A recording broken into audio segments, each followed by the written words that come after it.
Turning the Verge. I'm Emily Corbitt, and tonight we have Still of the Fox, which is a 5-piece rock band based in Los Angeles, California.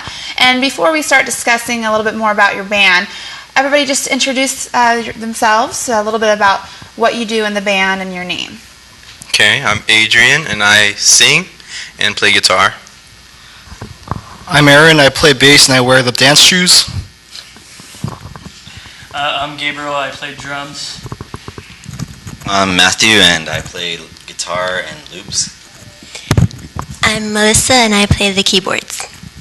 Awesome. Now you guys just released your first EP, Your Gemini, and your first single, which is Tonight to Hold You, which you just heard an intro of before this, was just released on iTunes, October 26th. Now, just by hearing that song, you definitely sense a unique, fresh, upbeat sound, just a very distinct sound from a lot of other bands out there. How have you managed to really stand out in the competition in LA? Because, you know, there's a lot of bands out there that have what it takes, but just can't all make it. So what have you done? We just play, basically. I've worked with Adrian here for years, just trusted his work with music, and it's just this creative clique that we all have together. So you pretty much just found out that you have an awesome vibe together and you feed off your energy, so you're a good pair for a band, and You just work as a team, just feeding off your energy. That's awesome. Well, you've also been described as having, this is a quote you can find online, traditional rock stylings with a electronic sensibility. Do you think that's a fitting way to describe your band, or how would you describe your sound? Yeah, there's got this really complex, especially with Matthew's guitar loops, and just a lot of weird kind of electro synth stuff that goes into it, but also just kind of mixing regular traditional rock, Latin rock. And do you have any particular bands that you often refer to, your sound as similar to, or people say, hey, you guys sound like Incubus? Yeah, we've heard that. One of them. That's one. I definitely agree. A little bit of that. Anything else? Any other bands? Minus the Bear. Yeah, Minus the Bear is actually one of our influences, and we also draw influences from just bands like Led Zeppelin, Pink Floyd, The Smiths, and all over. Everything. We all have a really diverse musical background. Yeah.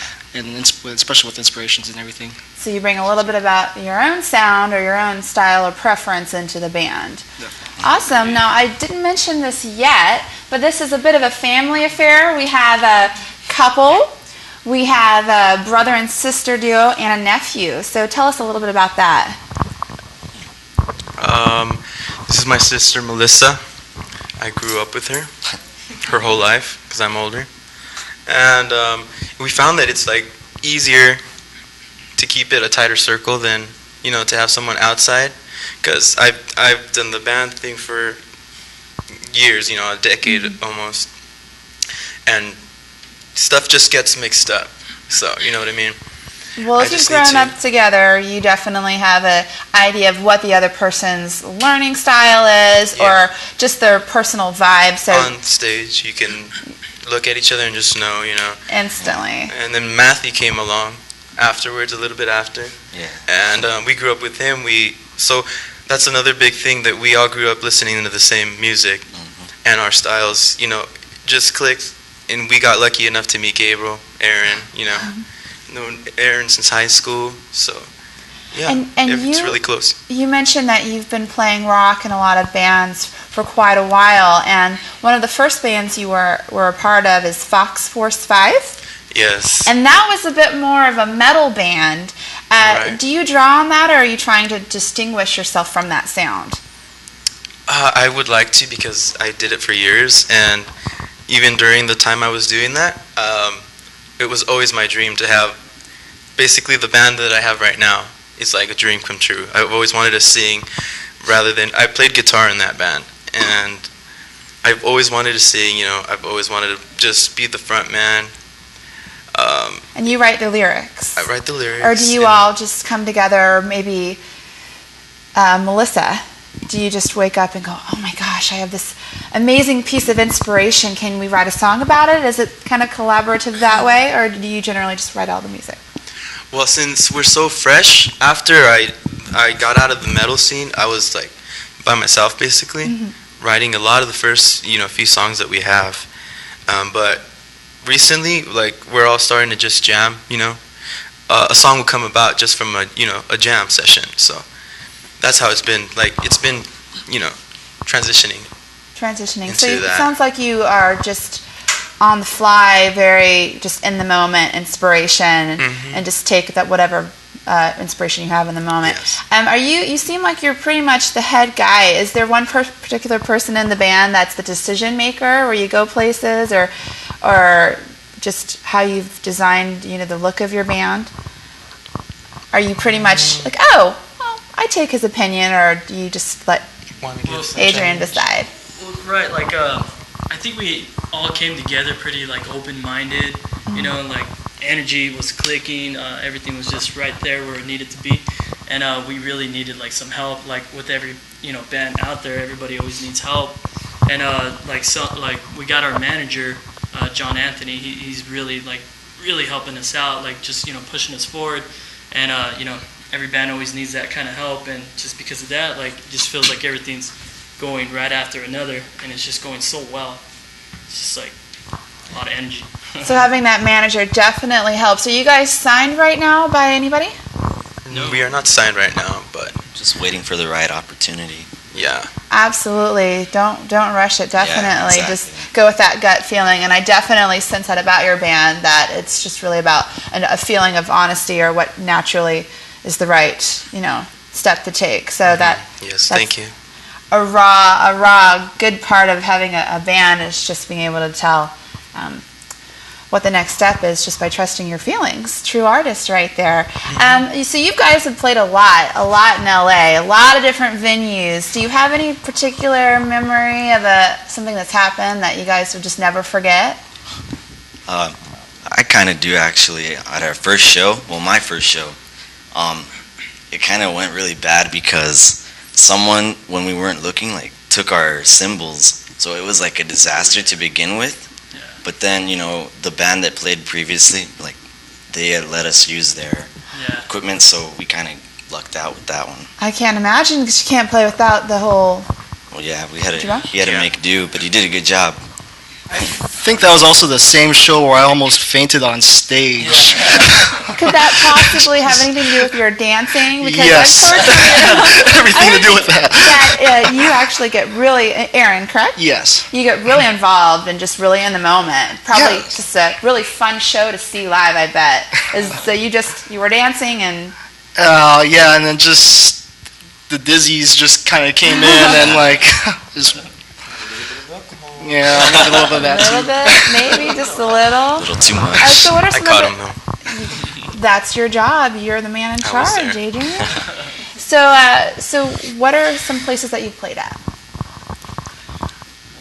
5-Star Bar in The Wire in Upland. The Wire. We've hit up places in Covina. We've played at a lot of Hot Topics, actually, too. Oh, that's right. I definitely remember seeing that on your profile online. Played at Hot Topic. Now, did that kind of get your name out there? Did that help you guys? Definitely. Yeah, we got at least a couple new fans every time, so, I mean, that's our main goal, to just get new fans.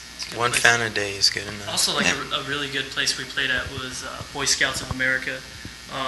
Pretty much like all the Boy Scouts from the whole nation just came, there to camp. Yeah, we played in the main center stage and went really good. Everything, it looked like really good, just like really mic'd up and everything. That was a good opportunity. Probably just having that big audience, you could feed off that energy. Yeah, for sure. They got really excited. We signed first autograph I ever did. So. Yeah. That's exciting. So you also have a street team. Correct. Which everybody at home can find out more about that on your Facebook page, Still of the Fox. By the way, if you're just tuning in, it's the band, Still of the Fox, Facebook, MySpace. How can your fans get involved? Well, in any way, shape, or form, Getting the word out, passing a demo, wearing the T-shirts. Coming to shows. Yeah. Getting other people, getting their friends to come to the shows. Definitely. The sky's the limit, so. And we're really appreciative, so internet, add them, like Yeah, them, just comment on promoting. them. Oh, yeah. Follow us. Spreading the word. Yeah. Everything helps. Get Spreading that the word. bumper sticker for Still the Fox. By the Yeah. way, where did the name Still of the Fox come from? Well, that again goes back to the metal days. Since Oh, you mentioned it was called Fox Force 5. okay. So Okay. it kind of, we're the same people is what I was, trying to say. And nothing's really changed except the music. Mhm. But, all the feeling, it's all there. And Just get that name a little bit different, distinguish yourself Uh-huh. there. Now, if you guys want to see Still the Fox, they have a few shows coming up. They're going to be playing in the Valley, which you can tell them about which venue. It's the that's at the Hell at the Moon, Howl Universal at the City Moon. Walk. Howl at the Moon at Universal On- City Walk, and that's Monday. And then November on 29th. Sunday night, excuse me? Oh, Oh, it's yeah. on November 29th, Oh, I believe. not this Monday. Following Monday, November 29th, and then the day before in Pomona, you're playing at DBA. DBA, Art and It's a Wine wine- Gallery. Yeah. Art and Wine Gallery. So you got two choices right there, and then aren't you playing in City Walk? Or After City Walk, we go to Ontario, the Hot Topic in Ontario, so you guys, the Ontario Mills Mall, followed by West Covina Mall the next day.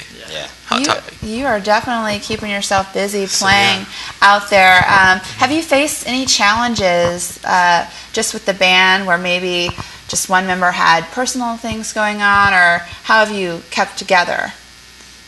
Has it been pretty easy? I think so. Well, yeah. There hasn't been problems. Like I said, I went through all that for years, and I was over it, and I was just lucky enough to find the right group. It's really tight, really close.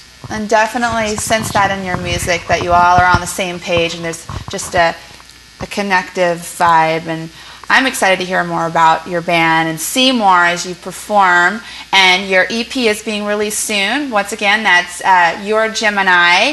And definitely go to Facebook, go to iTunes, download their single, Tonight to Hold You, which you heard a little bit about before, a little bit in the intro.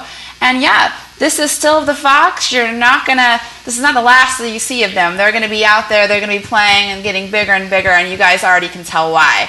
So thanks again for joining us here on Turning the Verge. I wish you all the best. And once again, I'm Emily. And stay tuned next time for another episode of Turning the Verge.